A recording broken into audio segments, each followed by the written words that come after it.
said we'll reach here, where the view looks like the view I used to see. But somehow everything's changed. Everything's gone, yet remains. I went to the shops and the prices going up faster than I paid. Yet we're doing the checkouts like we've been demoted to slave. Somehow everything's changed. Everything's gone, yet remains. How did we get here?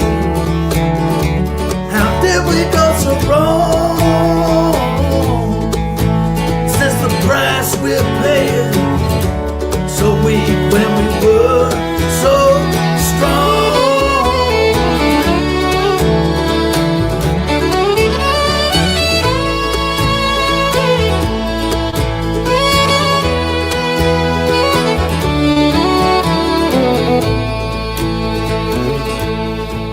'Cause I remember when you were here with me. We didn't know the answer, 'cause we was young and free. And our eyes were brighter, and our laughter longer. And I just wanna go there. I just wanna go there. Somehow everything's changed. Everything's gone, yet remains.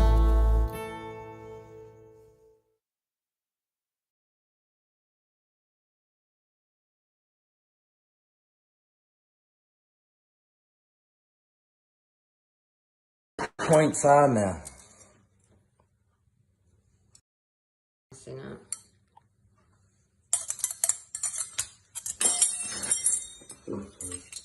But you know where those points are now. They just know where to go. They just, I don't know, it's something that ignites, something that knows where that movement. It does feel like a magnet and split. I've never had this before. They're heavy. Okay, what's your name first? Tania. Now, Tania, we just asked this of everyone just to get context. Who were you and what were you doing before you'd even heard of COVID? I was a remote area nurse. Okay. Yeah, I've been a remote area nurse for 13 years, and before that I was a cardiac nurse for 9 years over in Adelaide. What interested you or compelled you to go remote area? It was just a random thing that happened at work. I was working in the cath lab, the cardiac cath lab, and one of the nurses that used to work with me on the cardiac ward was going over to Wollona for 2 weeks because one of her friends was a doctor that worked there, a GP, and she couldn't go, she was pregnant, and said, do you want to go across for 2 weeks? So I did, and I loved it. What did you love about it? In those first 2 weeks, just everything was different. What I love about it now is totally different. But yeah, there was a lot of emergency, which I'm prone to, being a cardiac nurse, and I got offered a job there. So I thought, yeah, I'll do it. Yeah. You must have seen some incredible things. Amazing things. Yeah. Amazing. And were you left to basically a lot of the time, like your own critical thinking, you're having to do? Yeah, a lot of the time. And you like that as well? Love it. Absolutely love it. I love... Like, now that I've been remote for 13 years, I made a few bad decisions, but... Don't we all? Yeah, we do. And one of the worst decisions I made was probably getting the jab. You got the jab? Yeah, I got it because I just wanted to be remote. Yeah. That's it. I've got Were no... you annoyed that you were sort of forced... Cheers, brother. I That you were was forced annoyed. to do that in order to do what you want to love?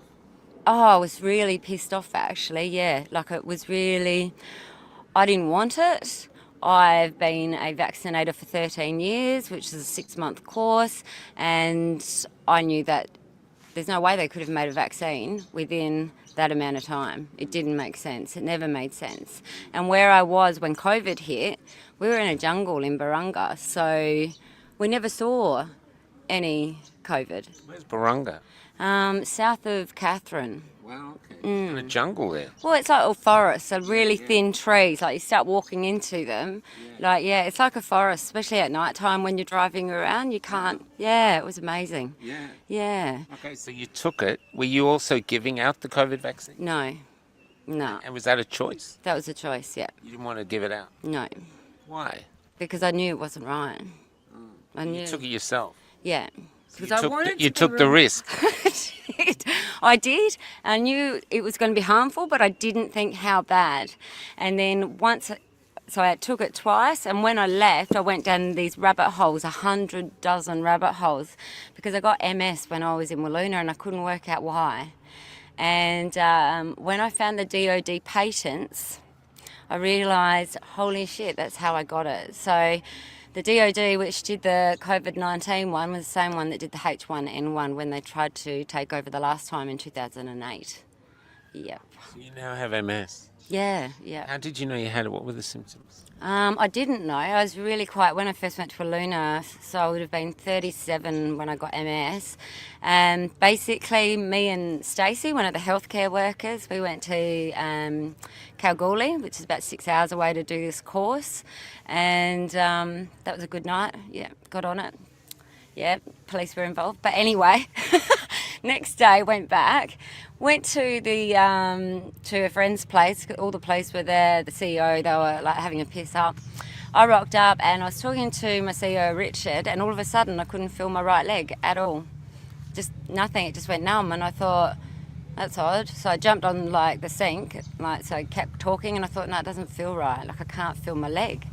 So I said, oh, I'm going. So I left, and then that night I put on a bath, and I thought that might help.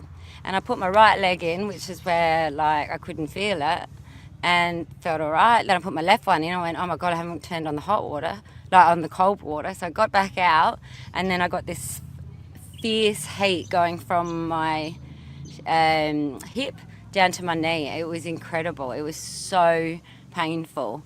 So the next day I went to work, and I said to the GP, I got this severe pain, did all these neuro tests. He said, if you're not out by tomorrow, I think you should probably, go. But then it was a doctor swap, and so for the whole week I couldn't do on call, couldn't really walk. And so I stuck it out for 7 days, and then I got flown over to the Royal Perth Hospital, and they diagnosed me there. What was it like to get that diagnosis? I was in shock. Yeah. Jesus. I was just like, what? Where did that come from? It was full on. And I had two friends there, both med students at the time, who I met in Walloona. They were like our students up in Walloona, and they were lovely. They'd come and visit me. One was studying cardiology, and the other one was studying to be a haematologist. Yeah, that was intense being in there. How many attacks have you had? Because it comes in attacks, doesn't it? You can be fine for a while, and then is that how it's happening? Yeah, you can't really say. I couldn't even tell you anymore. And it affects me in so many different ways. Yeah. Like what? Tell us. Where do you start? Well, pain, severe pain. And that pain's anywhere or is specific? It can be anywhere, and it changes. So Monique stopped it. I haven't had pain since seeing Monique. Oh, wow. Yeah, it's incredible. Like, it's unbelievable. What did she do? Emmett. What? Emmett. I don't know what that is. No, neither did I. Fill us in. I think everyone watching went, what? I think I even put it on Johnny and Hoodie's thing one night with this guy that has got different pain things. I'm going, you need to do Emmett. You need to see Monique. It's a thing that she picked up from a Tasmanian guy where she touches certain parts of your body. It's quite light what she does, and she's able to get rid of it. Have you not had it done with her? No? No, I've already interviewed her. Interrogated. Yeah, no, she's incredible. She's stopped the pain. Yeah. And she's trying to get, because she said your head's fragmented from your actual body, so we're putting it all back together as one. So hopefully soon I won't have it at all. Wow. So I get confused a lot. Sometimes I can't remember things. I can walk. It's had a dramatic effect on your life. Oh yeah, absolutely. Yeah, definitely. And do you think it's related to the jab? Yep. You pissed off? Yep. Yep. Went and saw a neurologist, and I said to him that jab caused MS. And he looked at me. This is the one down in, where is he? Murdoch. He looked, Andrew Kelly's his name, Andrew Kelly. Andrew Kelly. Andrew Kelly. And he said to me, like he looked up and he sort of smiled. And he goes, do you think so? And I said, absolutely, 100%. That's what I believe caused it. He goes, oh, well, we can't really say. And I'm like, yeah, but we can. He did put it on the letter. But I was just thinking, yeah, you're a Freemason anyway. Like, the amount of people that were in that room, and I reckon they're all jab injured. Yeah, they are. They're making a fortune. Oh, they are. Cardiologists now charge $750 for a session. Oh. Last time I was here, I interviewed Brittany, it was $400. Now it's $700. Oh, apparently. my God. Yeah. And now they don't use, you have to pay to go to see a GP, but where before we didn't have to do it. That was covered under Medicare. Yeah. Now if I go to GP, it's $80. Yeah, that's right. Yeah. You've got to pay now. Yeah. So they made everyone sick, and now you've got to pay all the for money it. from those jabs. Yeah. They got a shitload of money from those jabs. Yeah. My GP's disappeared. He's run off. Yeah. And I've said to him over and over again, I've given him names of doctors, where to find information. No, I'm a conspiracy theorist still. Yeah. And I'm like, yeah, right. That doesn't make any sense. No. This is ethical based proof, Yeah. science method from people that are ethical, Yeah. not CHOs that aren't even doctors. Yeah. But no, they're totally under he's the frightened. spell. I think so, yeah. Yeah. And the last time I saw him, he wasn't that well. He had like 3 masks on. He was sweating everywhere. And Yeah, I'm but if he has to accept that you're correct, then he's going to have to do something about it, and that's what he's frightened of. yeah, that's true. Yeah. Yeah. How are you coping now? But how No, am talk I about you. coping? Screw him. How am I coping now? And who was the guy you said you wanted to mention? Robert Fielding. So when I was up, Tell us about Robert Field. Robert Fielding, he's an elder, and he's from a town called Mimmerley. And I shouldn't say the town, but I just did. And I'm not with that prayer anymore, so what are they going to do about it? So Robert Fielding, he was one of the first people I met when I went to Mimmerley. The day before I rocked up into Mimmerley, they were injecting people Yeah.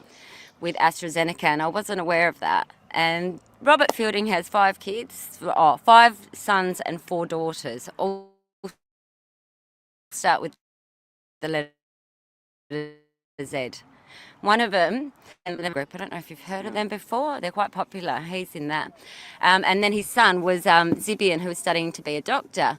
Anyway, that night, after they had the injection, he had seen on TikTok that you could put metal thing on people and it would stick. Yeah. Well, he had going right around his back, and we're like, that's a scam. Because the girl that I was working with, same age as me, same name, just 1 year apart. And anyway, we're like, no, that's a scam, so he brought them in. Oh, it wasn't a scam. So here we were doing this, and they were like being pulled in and sticking to their bodies. You are kidding me. No, I've got it on my phone. I've kept it. I'll show you after. Can we share that? Can we use that? Absolutely, because I've got permission to. Yeah. Yeah. So, so it was sticking to their skins, and then we thought, How is that possible? but there's a magnet. There's something that makes it stick. So we were calling it Astra Magnetica. Because we're like, what the hell's going on here? Yeah. Then we thought we'll get a white guy in, because they'll say it's an Aboriginal thing. So we went and got a white guy in. So he came in, same thing. Oh my God. I know, that's what we were like. So we were filming this, so we're going to give it to the doctors, send it to the TGA. It was all brand new at this stage. And anyway, rang up the doctor, didn't seem that interested, but sent it all through. And we'd done all the ECGs, OBS, etc. And at that stage, everyone was sort of okay, except for Robert. He knew exactly where to put it. He could feel it right through his body.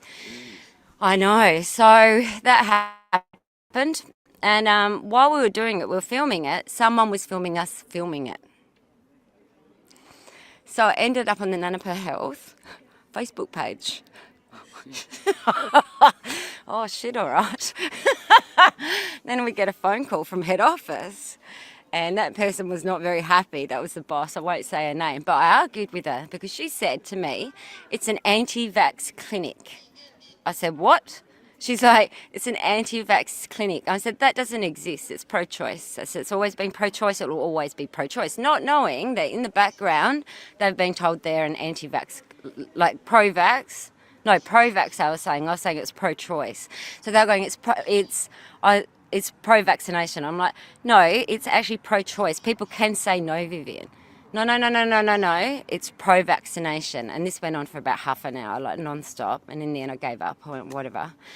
So little did we know that they would be then sending in the RFDS nurses who come from hospitals, go out to these remote areas, jab people, and then leave.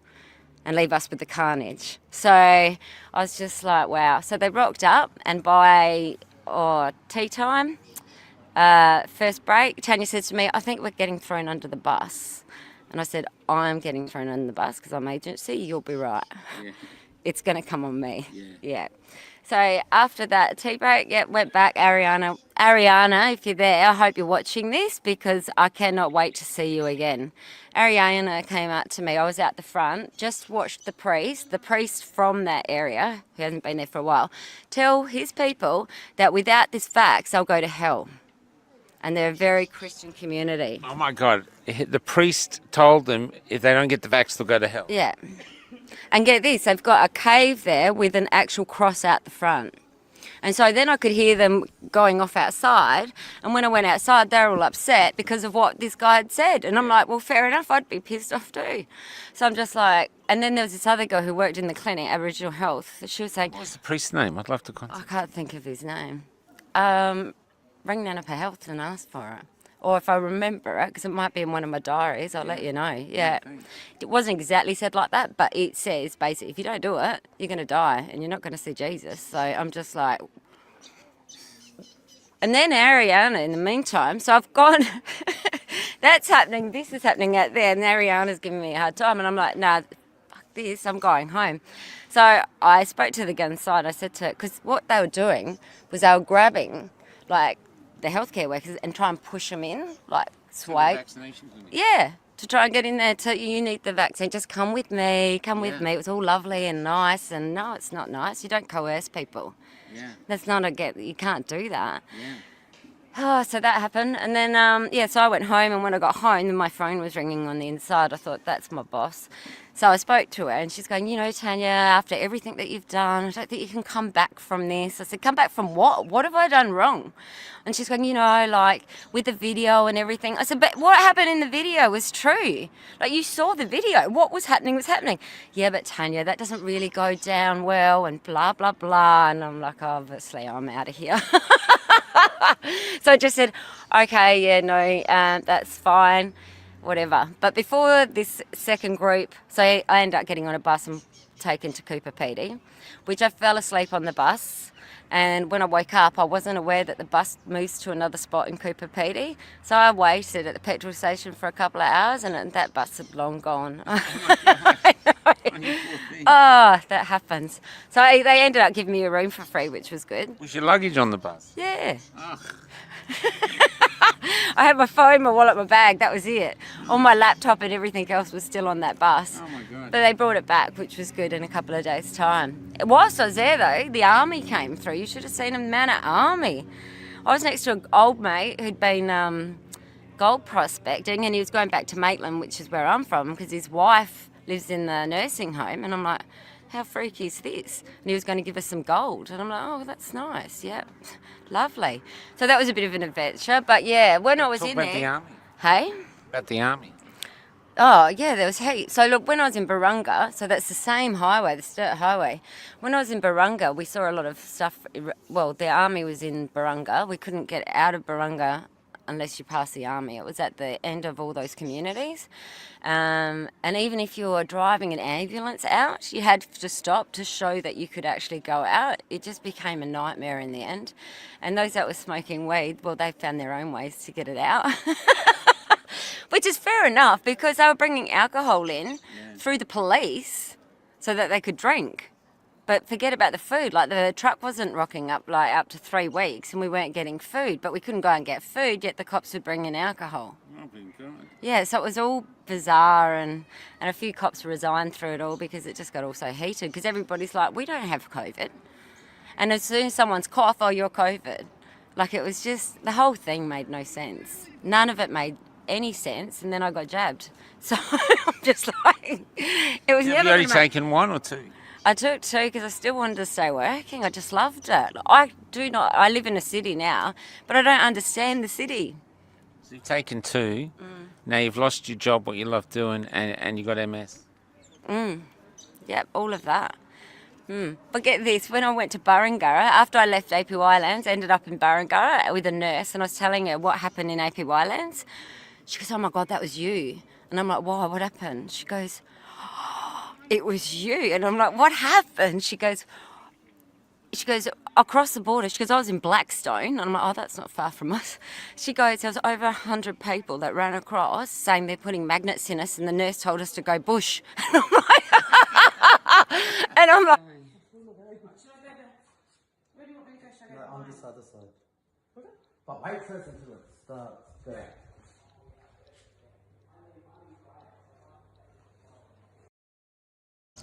So you're looking for that video now, but just coming up, just to go through it, you wanted to do the remote nursing. You took the jab to do it. yeah, Now you got MS and you can't do it. no. How and just I can still nurse as with MS. I just can't nurse anymore unless I keep getting jabbed upon jabbed upon jabbed, and I'm not going to do that. No. and you're talking the jabs. You're talking like the flu jab and everything now, because they want you to have everything. I'm not having anything ever again. Nothing, including child vaccinations. Looking back on all my time doing child vaccinations and looking at how many Aboriginal kids have got. Are on the spectrum, far too many. Doesn't make sense. So I do wonder what is in those child vaccines as well. Yeah. And why are we giving those so many vaccines? Like, it's insane how many vaccines we give. So, yeah, that was a bit of a wake-up call as well. You find that hard knowing you gave those vaccines? Yeah, I do. Actually, stop for a second. I've just remembered something. On the 22nd, should I just pop them on the bottom as well? Just because I know. Okay, so here we go. We're going to start this of you saying that you think you were. As a Nazi? Yeah. Oh, I do believe I was a Nazi in my last life. I always thought that I would know where I would have been in 1939. Would I have been there protecting the Jewish people? I honestly believed I would have been. Or had some sort of underground resistance or done something, but that all changed when COVID hit. Simply because I ended up thinking I'd do an extra 4 hours one day. This was right at the beginning of COVID, and I went to a friend of mine, a nursing friend of mine who I worked with for over 9 years, was going to do it for part-time work, and it was at the GP clinic in the Aqaba. We went for an information session post doing courses on these jabs, which are completely indoctrinated. They seem like they're telling the truth, and nothing in it is the truth. And so for that morning, we were told the doctors would give the informed consent, and also basically we just had to give the injections out. There was 4 of us, and it went for 4 hours. So in that morning, I ended up doing 40 people. They were all elderly, lovely. Lovely. Yeah, they were our elders, and they were really nice people from different backgrounds. It was very quick. And have I killed some You of said them? the doctors were supposed to give informed. Yeah, the doctors were supposed to give informed consent. Did they? I don't believe they did, no, because what they were doing, which and thank you guys, every elder always does do this, they bring their medications, they bring in their allergies, and we were told that we didn't need to know their allergies or what medications they're on. And that's when it started ringing alarm bells, when they started giving me their medications and also their allergies, because the doctors said we don't need to know their allergies, and we don't need to know their medications, which makes no sense whatsoever when you're giving a vaccine or any drug. And even when I was in Barangara, a teacher came up to me and asked if she could have her second jab, but on the first one she had anaphylaxis and nearly died. And I said, no, we won't be giving you any injection here whatsoever, nor should you have another one, not even a second one, if you nearly died from an anaphylactic reaction. So she saw the doctor, and the doctor said, that's fine, we'll do it in a hospital. Yep. So from there, yeah, I do wonder, was I Nazi in my past life? I would never do that again. I would love to catch up with every one of those people that I gave the jab to see if they're actually even still alive.